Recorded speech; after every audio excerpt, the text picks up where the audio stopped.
Today, for a complete change, I want to talk about eels. Eels have sort of disappeared over the decades, and they've never been a fish I've been particularly fond of, but there have been times when they've been useful in matches. When I started match fishing in 1970 as a junior, I don't think eels counted. It was sort of no pike, no eels, no game fish, no sea fish. It was just whatever else. So dace, roach, gudgeon, grayling. We didn't get perch or bream or rudd. So quite a limited choice of fish. I did fish for eels as a kid, fishing in what I used to call, well, we used to call the dyke down at Wareham, which was a drain that had been widened to about 30 feet wide, only 2.5 foot deep. And back then it was quite coloured. It's very early 70s. No weeds or reeds, a grassy bank, and people would often fish it. There were lots of holiday makers around Wareham staying on the caravan parks down at Redcliffe who would fish the river. And if the tide was right out and it's struggling on the river and the fishing wasn't too bad in the summer, people would fish in the dyke. And after a while I did start to catch roach out there on bread punch and a few little dace.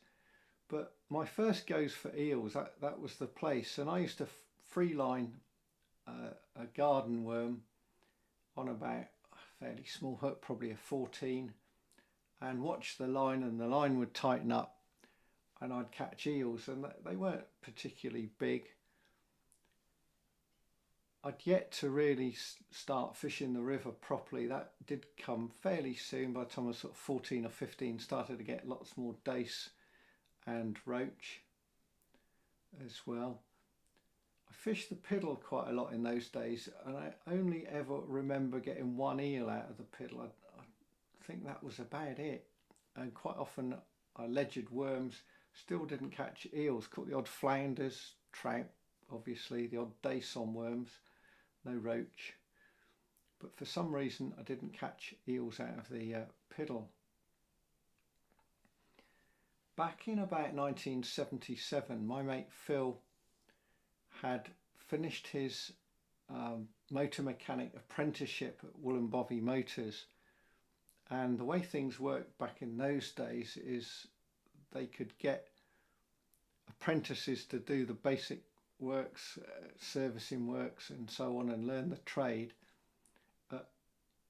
paying them a lot less than a full-time, fully qualified motor mechanic. And I don't think Phil realised this, and at the end of his 4 years they said, well, that's it, here's your cards, we've got all the fully qualified motor mechanics that we want, and they would keep turning over the apprentices. So for a while he didn't have a job, and a job came up on the piddle with the Ministry of Agriculture and Fisheries, and what that involved was trying to find out if a water, and back then eels were plentiful, water like the piddle could yield an economic crop of eels. And to do that they needed to find out how many eels were in there. And what they did, they electrofished about 6 or 7 miles. Phil wasn't involved in that bit, but they electrofished the piddle and they found eels, and the piddle's not very big, up to around about 7 pounds, which was surprising because we'd never really seen many eels. The only one time I saw bigger eels come out of the piddle, there was a flood in the very late 60s on the piddle. It was in the summer, about September, and the river was quite dirty with a lot of rain, and suddenly a load of kids from up on the council estate near me turned up with what was basically sea fishing gear and great big lobworms, and all fished just above the weir on the mill near me. And someone who I got to know later, Godfrey, caught quite a big eel, might have been a couple of pounds. Quite what they were after, I don't know, maybe sea trout that were running with the flood water or whatever, very crude gear. and this eel showed then. But back to what Phil was doing, in the autumn, they'd done the electrofishing in the summer.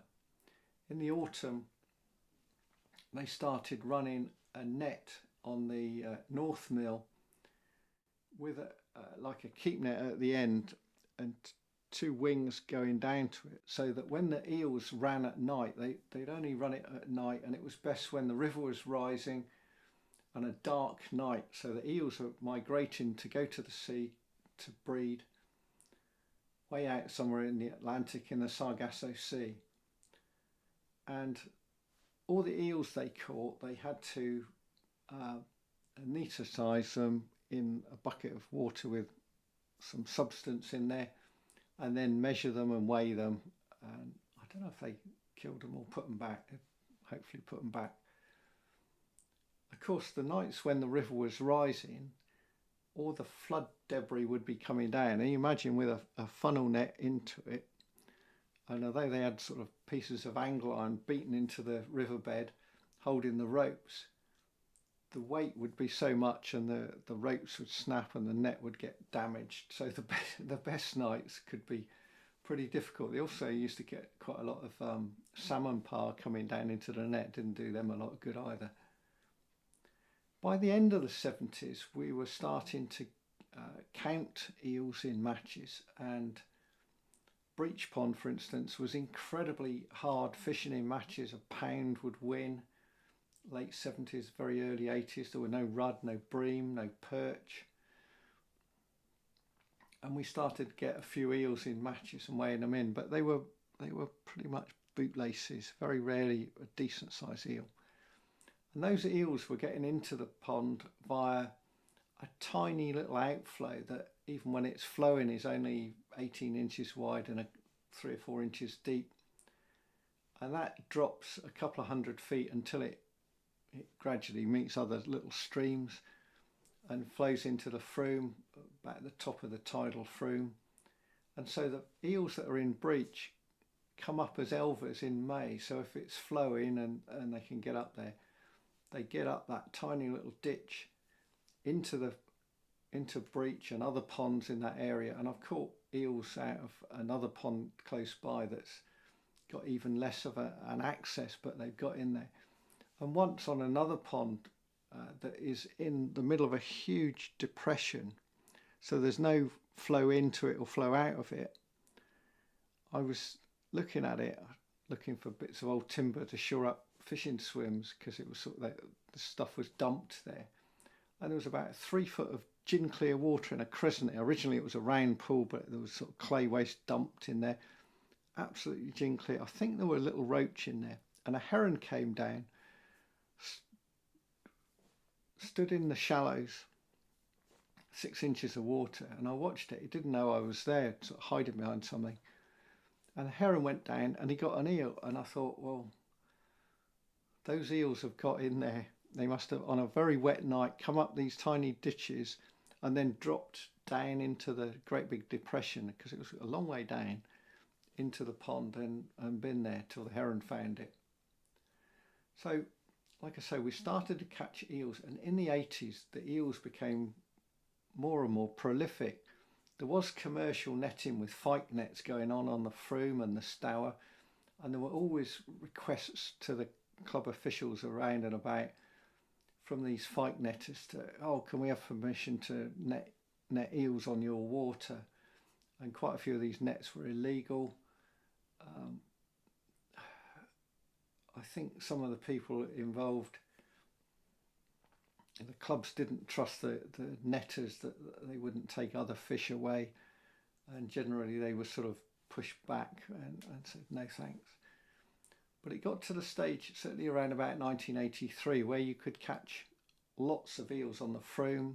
I've talked on one of my match fishing memories about coming back from the Thames and fishing a match and getting around about 26 eels in 5 hours on a feeder. And around that time I won another. We had a knock-up match one day on the same venue, about a dozen of us, and about 5.5 pounds of eels in that match. And there were other matches I caught eels. A couple of times in matches on the Upper Stour, where there were far fewer eels but quite big ones, I won matches with low weights, 4 or 5 pounds, with big eels in the last 10 minutes on casters laying on, or in one case on a pole. I had one of about 2.25 pounds. Pip Phil for a win with I think I had 5-1 and he had 4-14. That didn't go down. He wasn't very happy about that. And another match, I'd caught a pound or so, and in the last 10 minutes I'd been feeding casters close in this bit of slack, and picked up a 1.5 pound roach and a 1.5 pound eel to get 4 pounds and just win the match.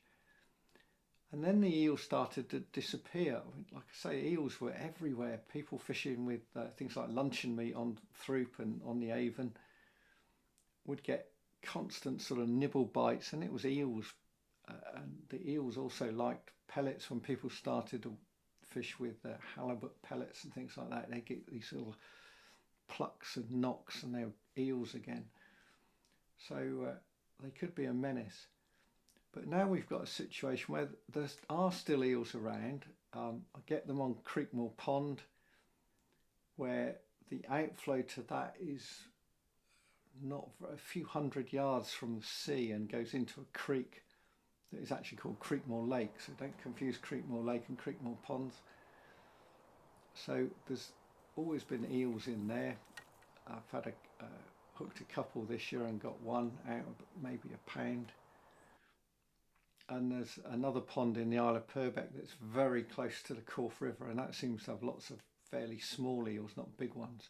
Breach has still got a few big eels. I had my biggest ever one about 5 years ago out of there at 2.5 pounds, so not a monster.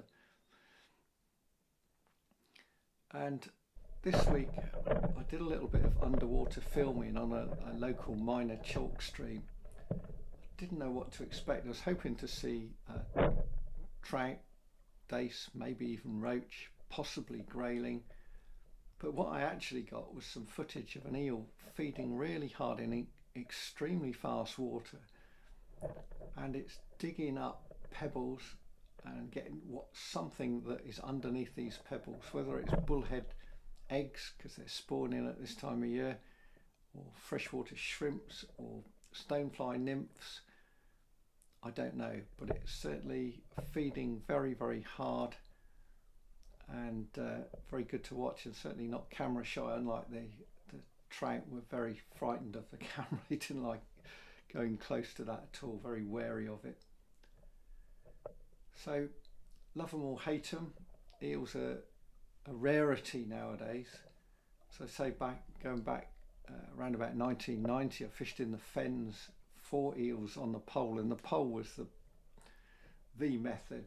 About a 1 gram float, you could just steady it off, size 22, quite a tough nylon hook lengths, barbless hooks. So we used to use a nylon called Force in a 1.5 pound or 1.5 pounds, and the eels couldn't bite through that too easily, and you could hit the bites. If you fished on a waggler, you get loads of bites.